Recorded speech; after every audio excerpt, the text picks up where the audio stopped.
Oi, bem-vindos ao Contra Controle. Eu sei que vocês devem estar estranhando eu aparecendo aqui depois de um longo tempo de hiato. Eu já vinha falando com vocês, né, do podcast, que eu estava passando por um período precisando me reservar um pouco, estava um pouquinho de bloqueio criativo, então resolvi dar esse tempo para relaxar. E agora eu estou voltando para vocês cheia de conteúdo, cheia de novidade. E hoje, como um episódio de retorno do podcast, eu não poderia fazer algo mais especial do que trazer uma pessoa que eu admiro muito, que eu já acompanho há algum tempo, entendo, em redes sociais, cursos, palestras, que é o André Bezerra. Eu acho que vocês já conhecem um pouco do trabalho dele. Quem acompanha conteúdo sobre autismo, quem é da psicologia, quem trabalha com ABA já conhece, mas eu acho que eu vou parar de falar um pouquinho agora e vou pedir para ele se apresentar, porque nada melhor do que vocês terem um pouquinho do gosto de ouvirem essa pessoa tão legal, tão ilustre falar com a gente. Muito obrigado, Josi, pelo convite. Então, meu nome é André Bezerra, sou formado em psicologia, mas desde a graduação eu sempre pensei em trabalhar com análise de comportamento e qual o público-alvo que trabalha, né? Geralmente pessoas que têm diagnóstico de autismo. Então, sou psicólogo, mas eu só trabalhei com autismo ou com outros transtornos do desenvolvimento. Depois fiz especialização na área, mestrado, fiz a certificação internacional pelo QABA, né, a nível de supervisão, e atualmente faço muito trabalho de consultoria em clínicas pelo Brasil. Já tive a oportunidade de lecionar em Portugal, em Angola mesmo, e meu trabalho é mais esse, de avaliação, consultoria e treinamento de profissionais. Você me falou que você já teve esse trabalho desde o início direcionado. Teve alguma coisa na sua história de vida que te chamou a atenção para essa área da análise do comportamento? Então, quando eu escolhi o curso de psicologia, eu fui influenciado pela minha irmã, que também é psicóloga, a Priscila Barbosa Bezerra, ela é BCB, e ela me falou que tinha um curso que gostava de filosofia, etc. Eu fui lá, assisti uma aula do primeiro período de psicologia, sabe aquela aula bem filosófica, etc. Eu gostei, eu fui para lá. Mas eu não me via com aquele estereótipo, sabe, do freudiano, do cara mais velho, com os óculosinhos, a outra pessoa sentada no divã. Eu achava aquilo muito monótono e muito tradicional. E aí eu queria trabalhar com algo bem diferente. E como também eu sou muito mais objetivo, para mim a psicanálise era muito distante, muito vaga, e aí surgiu a análise de comportamento no segundo período. Aí no segundo período também eu já fui monitor de psicologia experimental, daquela disciplina, né, que tem os princípios básicos de análise de comportamento. Aí eu fui quando eu comecei a procurar instituições que trabalhavam na área, e aí eu conheci a AMA, lá atrás em 2009 e 2010. Aí logo comecei a estagiar, aí eu passei basicamente os 4 anos seguintes da faculdade sendo estagiário da AMA, depois fui profissional da AMA, fui supervisor da AMA, saí para fazer o mestrado, depois voltei como consultor e tenho um carinho enorme por essa área. Então minha pega foi mais essa, entender que o meu espaço não era naquela psicologia tradicional, mas sim numa forma mais concreta de aplicar a análise de comportamento, que é a minha abordagem do coração, vamos dizer assim. A análise do comportamento é uma área que eu também gosto bastante, que também me conquistou dentro da graduação de psicologia. E eu sempre gosto de ver a análise do comportamento como uma ciência que permite a gente compreender os fenômenos comportamentais de uma forma muito ampla, muito complexa. Só que, assim, como você já tem muito tempo nessa área, como você já atua, você já viu muita coisa, teve algum caso que você se surpreendeu de alguma forma? Olha, quando eu estava... Assim que eu me formei, eu também gostava muito de atuar com adolescentes, com falha em habilidades sociais, mas aí, e também já, sabe, aquele leque entre 18 a 21 anos, eu pegava mais essa população para trabalhar habilidades sociais, mas aí tem a questão também do diagnóstico posterior de esquizofrenia, e aí é que tá, né? Eu gostava muito desse lance de entender mais, porque essas falas que as pessoas do senso comum achavam disfuncional e para análise de comportamento não é. Então isso me trazia muito, como posso dizer, curiosidade, sabe, na época. Então esses casos que bipolaridade, esquizofrenia também chamou muito minha atenção. E como você não tem um tratamento fechado, sabe, aquela cultura fechada, você não consegue tão bem manejar as contingências, então isso dificulta um pouco, sabe? Então isso causa, como posso dizer, algumas pedrinhas no teu caminho para você ter bons resultados dentro dessa área. Mas voltando para o autismo em si, quando você faz as coisas de forma integral, com as horas adequadas, aí você consegue ter bons resultados, né? Ter os frutos adequados. A aba, ela é uma ciência, né? Que fique claro, não é um método, é uma ciência, que ela tem uma base muito sólida de evidências para tratamento para autismo, né? Considerada padrão ouro. Só que o que acontece com a popularização do termo aba, surgiram muitos profissionais que se dedicam a trabalhar de forma séria, mas também existem casos de pessoas que afirmam fazer aba e não é bem assim. Então, o que é e o que não é aba? Então vamos lá. A aba, como bem você colocou, é uma ciência, né? Ela vem de um arcabouço teórico maior, que seria a análise de comportamento, e é dividido lá em 3 braços, né? Alguns artigos já chamam o 4º braço, que seria a prestação de serviço. Então você tem a filosofia, né? O behaviorismo radical, tem a análise experimental, que seria aqueles estudos mais com laboratório, até com animais, infra-humanos, etc. E você tem os resultados dessas pesquisas na aplicação prática, que seria a aba, né? Você pegando o conhecimento comportamental, você pode aplicar em qualquer disciplina humana. Então, desde um supermercado até pessoas que têm atrás do desenvolvimento em si. Agora, para ser considerado aba, tem um artigo antigo lá de 1967, se não falha a memória, que ele coloca 7 dimensões, né? Então tem que ser comportamental, tem que fazer conceitualmente sistemática, analítica, aplicada. Então você tem uma série de situações para ser considerado aba, né? No entanto, com pessoas que têm o diagnóstico de transtorno do espectro do autismo, especificamente criança, a aba vai se tornar muito popular porque ela simplesmente gera resultado em um menor espaço possível. Eu não estou dizendo aqui que a Gestalt, outras terapias não dão resultados, elas dão, mas quando você compara os tratamentos, a aba consegue elevar a aprendizagem em um menor espaço de tempo. Então, ela é mais eficaz para esse tipo de população. Agora, para isso, você tem todos os pré-requisitos, né?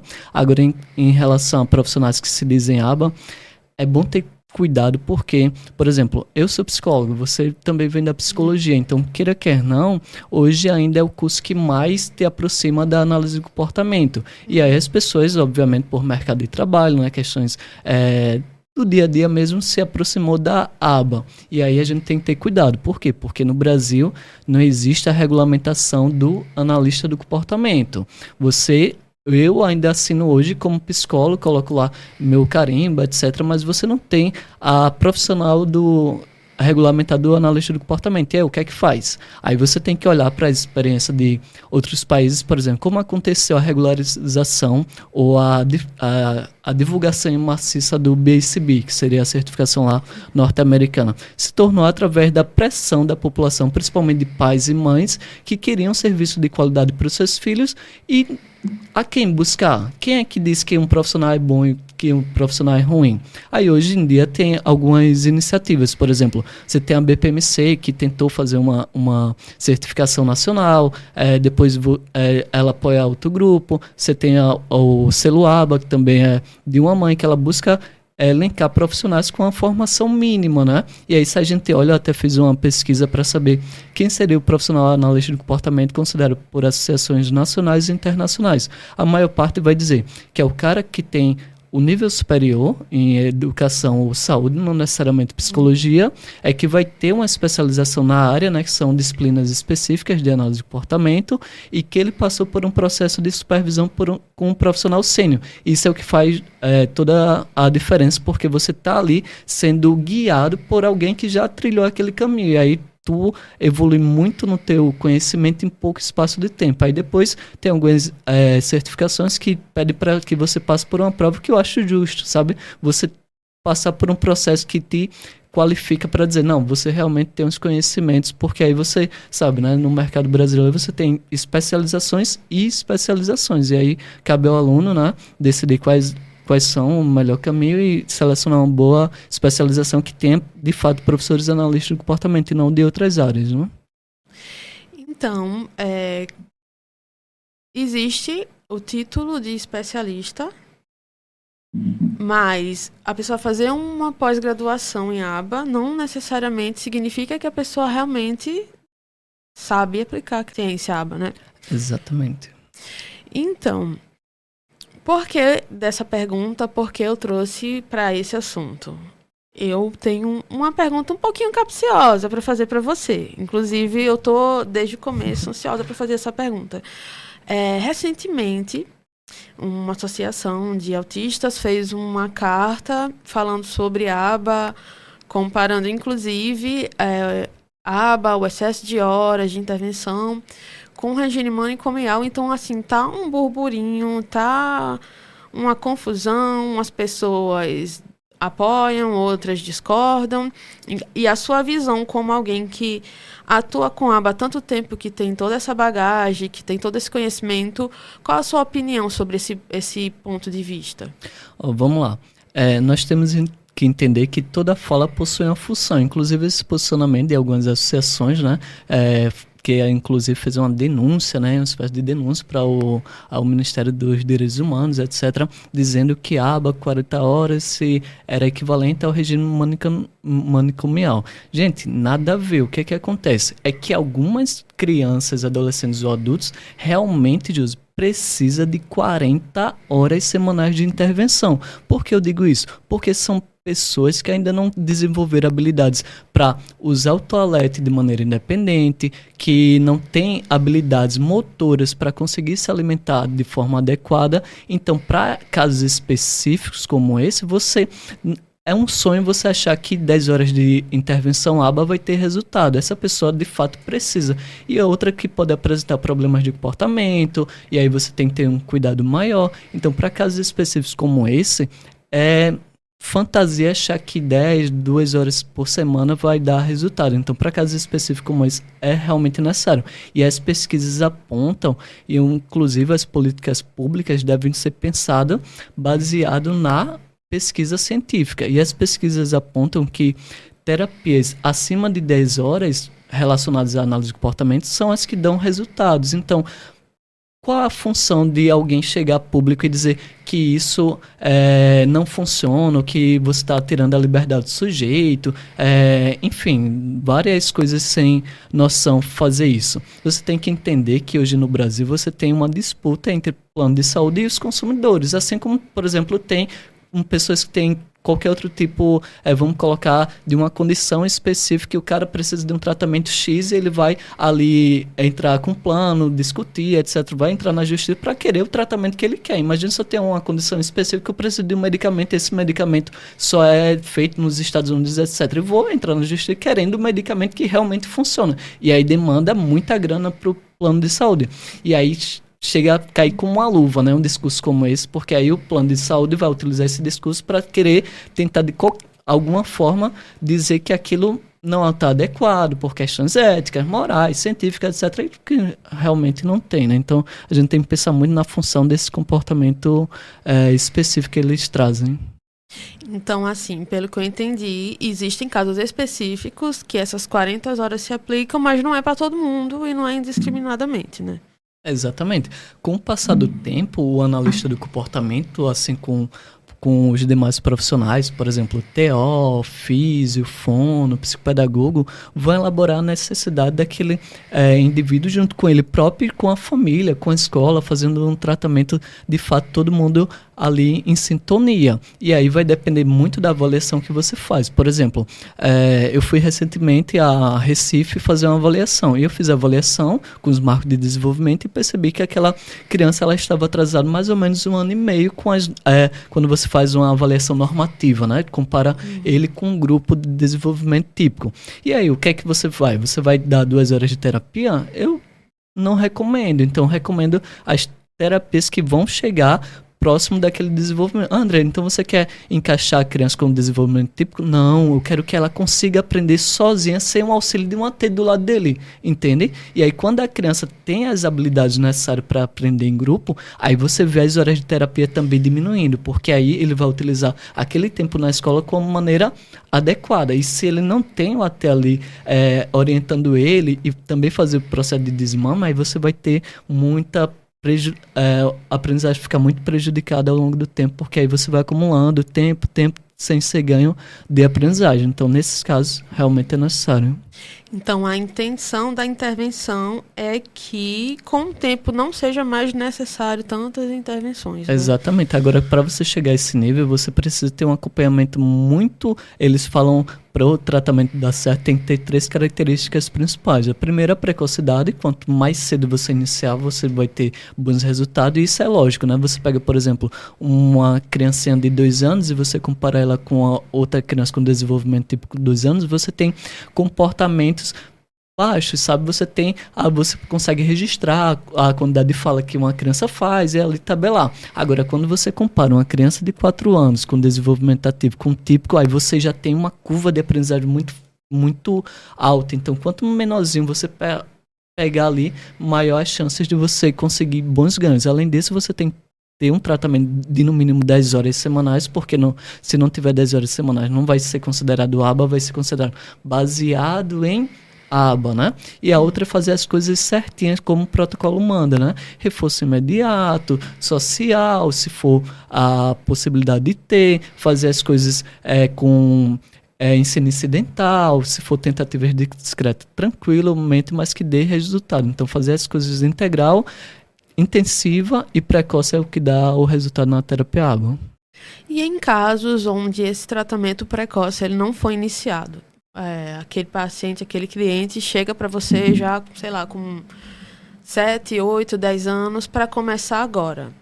Pronto. Aí o meu primeiro passo de trabalho é fazer uma reunião com a família e com o rapazinho mesmo, se ele tiver como dizer o que é que ele gostaria de aprender, porque criança tem muito isso, né? Ela quer aprender a conversar com o coleguinha, quer brincar com o coleguinha e não sabe como, e aí ele fica triste, porque geralmente as crianças acabam deixando ele de lado, porque a criança vai lá tentar intervir, se a criança não responde, eles ficam cada vez mais achando que o coleguinha não sabe falar, quando na verdade ele fala pelos cotovelos, com a fono, com o psicólogo, com a terapia ABA, com os pais, e aí você tem que entender o desejo do aprendiz, tem que entender o desejo da família, fazer também, junto com a escola de demais profissionais, aí você monta uma avaliação, faz essa avaliação e delimita quais são os marcos que a criança necessita aprender. Porque o que é que acontece, Júlia? Quando você pega os marcos de desenvolvimento, é como se fosse uma escadinha. Independente do diagnóstico de autismo, de TOD, por exemplo, a síndrome de Down, né? Você tem uma escadinha para o desenvolvimento. Então, se você não consegue preencher essas lacunas, cada vez mais você pode colocar uma habilidade de alto nível aqui, mas ela não tem a base, sabe? Então, a avaliação chega para suprir essas bases para que ele possa, de fato, caminhar sozinho com o passar do tempo. Então, você citou para a gente algumas certificações que têm por objetivo garantir essa qualidade da atuação do profissional, que é um profissional capacitado para estar ali lidando com aquele caso em específico dentro do que a ABA propõe. E entre eles você citou o selo ABA. Então, eu vi que você está ali junto com o selo ABA, já vi alguns vídeos, já visitei as páginas. Então, como é esse trabalho? Qual é a proposta? Perfeito, José. Vamos lá. Para ser considerado hoje analista, quem vai dizer não vai ser uma certificação, não. Quem vai dizer é a comunidade, não? O Skinner já falava, seleção por consequência, isso também a nível cultural. Então, por exemplo, as pessoas te reconhecem como analista, beleza, mas aí vamos pensar no mercado. A mãe chega com diagnóstico e o médico fala lá, olha, procura um profissional que faça... quando eles chamam, né, terapia ABA. E aí, a quem ele vai pesquisar? Aí ele pesquisa lá no Google, profissionais do Nordeste, de Maceió, de São Paulo, trabalham com ABA. Eles vão ter uma série de profissionais. Mas o que é que garante, já que a profissão não está regularizada, que aquele profissional tem os pré-requisitos básicos e que entenda aquela intervenção. Aí é onde pensa-se em certificações nacionais e internacionais para fazer. O selo ABA é uma proposta criada pela Tassiana, que é uma mãe que viu essa necessidade. Então, ela se deparou ao longo do caminho dela com várias situações de profissionais que diziam que fazia ABA, mas que não entendia nada sobre o conteúdo. E aí ela ficou muito chateado e começou a pesquisar e quais são os critérios. E aí, lá no selo ABA, é um selo de indicação de profissionais, que ele coloca alguns pré-requisitos. Olha, para você ser considerado supervisor, você precisa, no mínimo, ter uma especialização. Tranquilo, isso daí todo mundo hoje em dia consegue, inclusive online, etc. Além disso, você precisa ter uma experiência de aplicador, porque geralmente o profissional analista que trabalha com pessoas que têm um diagnóstico de autismo, ele tem que ter a noção de como é a aplicação, porque senão, Josi, fica aquela situação, eu estou te supervisionando, mas eu nunca passei pelo processo de aplicação. Às vezes eu coloco um protocolo perfeito, mas que não casa com a realidade daquele sujeito, e o que ele está pedindo é uma coisa bem surreal. Então, o que é que a gente pensou? Pensou na realidade nacional e colocar alguns pré-requisitos. Olha, para ser supervisor, o cara tem que ter no mínimo X horas de aplicação. Aí, beleza. Ele tem especialização? Tem. Ele foi supervisionado por um profissional sênior? Foi. Por quanto tempo? Então, são esses pré-requisitos que garantem o mínimo de qualidade possível para uma pessoa se dizer que é supervisor e que ela presta serviço para a comunidade de maneira segura, né? E é importante, né, para poder ter um referencial, saber onde buscar esses profissionais, né? Exatamente. Agora, uma outra coisa que eu tenho muita vontade de perguntar para você, porque você foi o responsável por adaptar o VibMap para a realidade brasileira. A gente já conhece o VibMap, mas você fez esse trabalho de trazer para mais próximo da nossa realidade. Então, eu queria saber um pouquinho para você como é que foi esse processo e como é que está sendo a recepção das pessoas com essa edição. Perfeito, vamos lá. Quando eu comecei a trabalhar fora da cidade de Maceió, eu tinha muita dificuldade de levar meus materiais, porque uma coisa é você estar na sua clínica, na sua salinha, com todos os materiais possíveis para fazer uma avaliação, seja lá qual for. Aí quando a gente vai para outra cidade, você precisa ter um material mais portátil, que sirva para você fazer uma boa avaliação. E aí no VibMap, o autor original, Mark Sandberg, ele deixa bem claro, olha, o ideal é que você faça com estímulos que são próprios da criança, porque ela está inserida naquela cultura. E quando eu pego avaliações, por exemplo, não só o VibMap, mas, por exemplo, Portage, Aebus, o PIC, você tem materiais muito específicos. E aí, quando eu ia na cidade, quando eu não tinha todo o meu arcabouço que eu tinha na clínica, eu sentia dificuldade de avaliar. Eu disse, não, eu tenho fazer alguma coisa pensando na minha própria profissão, né, para não deixar aquela avaliação meia defasada. E aí eu comecei a fazer pesquisas dentro da área para trazer algo bem prático para essa população, que são os terapeutas, analistas de comportamento. E aí o que é que eu fiz? Eu comecei a ter alguns colegas que moram em situações distintas do país e comecei a pedir, olha, fulaninho do Rio de Janeiro, faz essa análise para mim, fulaninho do Sul, faz essa análise para mim, e comecei a adaptar alguns estímulos que servissem tanto para a nossa regionalidade como para as demais regiões do país. E aí o pessoal foi gostando. Quando eu ia para o Rio, para o Paraná fazer consultoria, eu sempre deixava o meu material lá, que eu já tinha produzido antes, etc. E a galera foi gostando. Aí eu disse, não, agora eu vou fazer um material de aplicação que sirva para todo mundo. E aí foi a ideia do VibMap ilustrado, material de aplicação adaptado à realidade brasileira. E aí o cara que tem esse material fica muito mais fácil de você fazer, porque as figuras já estão selecionadas, você já tem uma hierarquia bem dispostas e graças a Deus a recepção dos profissionais foram incrível. A gente fez uma tiragem de 500 unidades e eu já está esgotando essas 500 unidades. Já penso fazer uma segunda edição com imagens melhoradas, porque tem questão de direitos autorais de imagens, etc. E agora com a inteligência artificial você consegue melhorar essa qualidade dessa imagem. Então, inclusive, eu tô aguardando voltar, porque eu já vi que tá esgotado na Amazon e eu quero ter o meu também. Então, assim que tiver para vender, eu também vou garantir o meu. Tranquilo. Vou lhe presentear, José. Muito obrigada. Então, a gente já falou muito sobre a questão da aba, a gente já falou muito sobre o selo... Aba de qualidade. A gente já falou sobre o VibMap. Agora eu quero falar um pouquinho para quem está começando nessa jornada, ou para estudante de psicologia, ou para quem é recém-formado, como é que começa a dar esses primeiros passos para se tornar um profissional de qualidade, um profissional qualificado para trabalhar com aba. Perfeito. Então, o cara Por exemplo, na análise de comportamento, você tem 3 tipos de profissionais. Um é o profissional que nós chamamos de AT, o aplicador ABA, que seria um profissional que nem precisa ter nível superior. Ele precisa entender o mínimo, que seria um curso de AT, que hoje colocam como 40 a 100 horas de curso de AT. Algumas instituições oferecem 40 horas, outras um pouquinho maior. Então, o mínimo é você ter um curso de AT, que aí te dá a base para você fazer a aplicação sobre supervisão de um profissional. Depois que você é graduado, você pode fazer uma especialização e começar a ter mais conhecimentos para ser coordenador ou assistente de supervisão, que seria o segundo nível de profissional. E o terceiro nível seria o nível de supervisor, que algumas instituições, por exemplo, pedem o título de mestre em educação ou análise de comportamento, psicologia ou áreas afins.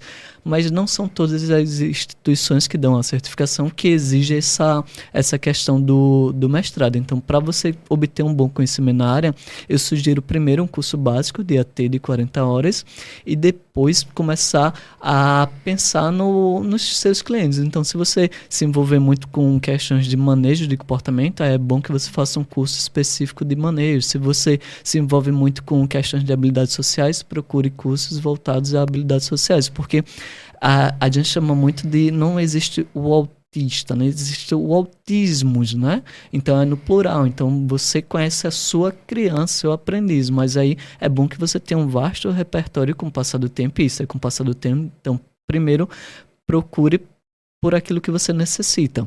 Agora, por exemplo, hoje eu penso que um dos cursos, porque, Josi, quando a gente fala a ideia do reforço, ela é muito simples, é algo que é uma consequência do responder que aumenta a probabilidade daquele responder voltar a ocorrer no futuro com a presença de um estímulo. A gente dá o nome de reforço positivo, ou na sua ausência dá o nome de reforço negativo. Então é muito simples, a criança falar, por exemplo, pá na frente dos pais, os pais vão lá, dão carinho, elogia, ter ele do berço, então é mais provável que ele volte a falar pá, mesmo que sem querer, né? A gente faz isso naturalmente. Minha mãe fez isso comigo, sua mãe possivelmente fez isso com você, e assim vai se tornando o processo de reforço. Mas o que é que diferencia o cara que entende a lógica dos princípios básicos do analista em si?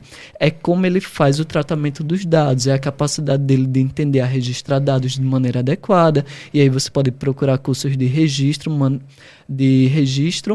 e análise de dados. Então, tem situações em que você não consegue coletar dados, e aí tem técnicas específicas para que os pais coletem esses dados, para que os professores coletem esses dados, porque o analista ele só pode tomar decisões baseado em dados. Não existe isso de você chegar para mim e dizer, André, o meu cliente, o meu aprendiz, ele está chorando, não sei o que lá, eu fiz isso e aquilo. Tá, mas um ABC não resolve para mim. Eu quero uma coleta de dados da linha de base desse choro, dessa birra, seja lá o comportamento que for, a descrição operacional desse comportamento, e aí você me traz um dado. Eu disse, pronto, agora nós temos um dado sobre o comportamento. Agora, o que é que você quer fazer? Vamos fazer uma análise funcional, análise descritiva, experimental, etc. A gente roda uma análise funcional, descobre a função, faz a intervenção e continua mensurando os dados, Josi. Porque se o cara não pega esses dados, ele não tem como dizer que o teu procedimento funciona ou não funciona. E aí ele fica num escuro, sabe? É meio que chutar, né? Vamos ver o que é que vai funcionar aqui. Exatamente. E isso não é só para o analista. Profissionais como terapeuta ocupacional, fono, psicopedagoga, se fizer essa coleta de dados, nossa, o trabalho dele avança enorme, porque ele vai percebendo qual é a conduta, qual o comportamento dele que impacta bastante na aprendizagem daquele aluno, entende? Saber o que fazer, onde, como, de que Exatamente. forma. E aí, com o passar do tempo, ele vai percebendo, eita, quando eu utilizo materiais estruturados, dá mais resultado. Não, a minha timbre de voz é mais delicado, gera melhor aceitação. Quando eu utilizo mais linguagem corporal, como eu aprendi, então ele pode tabelar dizendo, não, essa sessão eu vou fazer o meu comportamento assim, com mais interação, mais gesticulado, vou utilizar mais imagens e vou ver o resultado disso na minha aplicação. Então, faço uma análise de critério até o teste de 10 e vejo o quanto ele acertou com aquele formato. Depois eu posso tentar outra forma, e aí, com o passar do tempo, ele vai modelando o próprio comportamento dele para algo bem sucedido. Eu já ouvi falar várias vezes, quando eu era estudante, de colegas, estudantes também, e também já ouvi, internet afora, alguma pessoa falar assim, O pessoal gosta de aba, gosta de análise de comportamento, porque é uma receitinha de bolo. Aba é uma receita de bolo? Definitivamente não. É como eu te disse, a gente não consegue intervir se a gente não conseguir fazer uma análise funcional. Então, o Pedrinho, por exemplo, pode tá batendo no coleguinha por uma condição e o João pode estar fazendo o mesmo comportamento de bater no coleguinha por outra função. Então, não existe essa questão de receita do bolo. Existe passos para você descobrir a função e aí você tem técnicas já estruturadas, já bem estabelecidas na literatura e a partir dessas técnicas aí sim você encontra qual é a prática baseada em evidência mais adequada. Então, isso também dá segurança para o terapeuta de saber que não vai ser um insight dele, alguma coisa, sabe, muito subjetiva. Não, você tem protocolos de coleta de dados, aí então você faz essa análise de dados, vê qual é a função e depois seleciona a prática baseada em evidências que dá mais resultados para aquela situação. Porque ocorre muito, né? Para quem é leigo, para quem não analisa, né, a situação muito a fundo, de se deparar com a situação, por exemplo, o Joãozinho tá se jogando no chão e tá ali gritando e chorando. Eu acho que Joãozinho tá fazendo isso porque ele quer atenção. Eu acho que ele tá fazendo isso porque ele tá com ciúme do irmãozinho. Ele tá fazendo birra porque ele quer uma pipoquinha. Então, assim, sempre tentando adivinhar qual é a intenção. Fulano teve intenção X por trás de comportamento Y. E aí é um pouco perigoso, né? Porque a pessoa pode estar dando uma intenção àquela pessoa que não é aquilo ali. E geralmente no senso comum você sempre diz isso. Faça isso não porque ele tá ganhando atenção, né? Sempre a gente volta, é atenção, ele quer sua atenção. E aí eu tava até vendo recentemente participei de alguns congressos e eu trouxe uns dados que, na verdade, quando ele fazia estudo de meta-análise, sabe aqueles estudos que junta vários estudos para saber a função, porque geralmente os estudos de análise de comportamento, como é de sujeito único, delineamento de sujeito único, você pega ali 3, 4 pessoas no máximo. E aí os estudos de meta-análise, ele junta todos os estudos e vê ali qual foi a função mais indicada diante de problemas de comportamento, por exemplo, em crianças dentro da escola, ou crianças em ambiente familiar. E aí coloca como atenção a última porcentagem. A maior parte dos problemas de comportamento estão relacionados à fuga de demanda. Então, logicamente, se fosse um palpite, seria um péssimo palpite para você colocar, né? Então, isso de fato não é adequado, porque se não for atenção e você bloqueia a atenção, aí é que você acaba reforçando o outro comportamento, porque a função, realmente, a verdadeira função ainda está ali presente no ambiente. Então, assim, quando se deparar com a criança ali fazendo birra, for chutar assim, ele quer atenção, cuidado, porque existe uma grande chance de você estar equivocado. Ou quando você tem um comportamento novo, haja naturalmente. O que é que você faria se você fosse o pai daquela criança, o professor daquela criança? É alguma coisa nova, você não sabe qual é a função. Então, se a criança tiver lá uma situação de comportamento estressante, acolha aquela criança, veja o que aconteceu, colete informações do pai. Isso é bem importante. Você nunca deve intervir antes de tirar todas as variáveis fisiológicas. Então você não sabe se aquela criança dormiu bem, você não sabe se ela conseguiu almoçar, você não sabe se teve alguma alteração na rotina que deixou ela bastante estressada, sei lá, uma visita dos familiares do interior, veio visitar a família, ela saiu do quarto, ela brigou com o irmãozinho antes de chegar. Então tem que excluir todas essas variáveis, tanto de rotina como questão de fisiológica, de sono, de constipação, de alergia, de até mesmo doença. Aí sim, quando você tira todas essas, estado febril, cólica, tira tudo isso, é então que você vai começar a coletar os dados se esse comportamento voltar a ocorrer. Mas se for uma situação, Jesus, que você, por exemplo, está como profissional e você nunca tinha visto isso com o João, acolhe o João, veja, ligue para os pais para saber o que aconteceu, se ele está com cólica, se ele está com algum problema desse tipo, porque geralmente tem alguma causa fisiológica e você resolvendo a causa fisiológica acaba com problema de comportamento. Certo. Então, mais uma pergunta polêmica. A gente escuta muito, muito, muito de quem não é da área uma frasezinha pronta que é: a aba robotiza. Qual a sua opinião sobre essa frase? Então, tem muitos estudos antigos que eram aqueles estudos geralmente baseados em tentativas discretas, do Ivan Lovato, de 1968. 1968, nossa, faz muito tempo. Então, as pessoas pegam um estudo lá de base e acham que a ciência não evoluiu.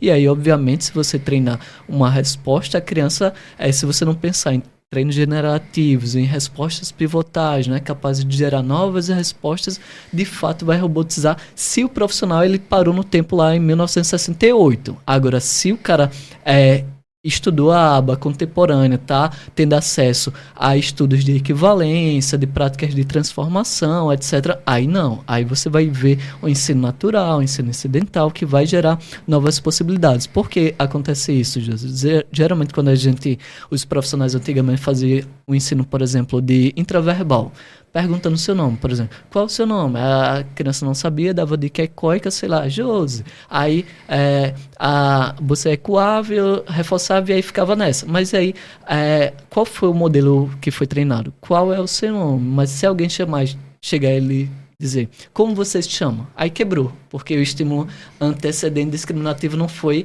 condizente. E aí, no treino atualmente, você não pode ficar sempre com a mesma pergunta. É necessário que você faça a variação pelo menos de 3 e com modelos diferentes. Então, não vai ser só o psicólogo que vai treinar esse tema com você. Vai ser 3 maneiras de pedir diferente. A criança pode responder João, Joãozinho. Eu posso dar modelos diferentes, ambientes diferentes, onde você ganha a generalização do comportamento em si.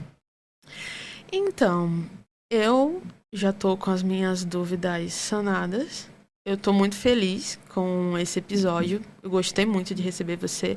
Eu te agradeço muito por você ter topado participar. Inclusive, achei que nem ia topar, né? Porque eu vejo você envolvido em tanto projeto, viajando daqui, vai em palestra, faz curso, vai e volta. Eu digo, acho que ele não tá nem em Maceió mais, mas eu vou lá, eu vou tentar, vai que dá certo. E deu. Então, muito obrigado por você ter disponibilizado o seu tempo para vir aqui e ajudar a somar, né, nesse projeto que tem intenção maior de levar informação para a comunidade, sabe, de uma forma leve, descontraída e fácil das pessoas entenderem.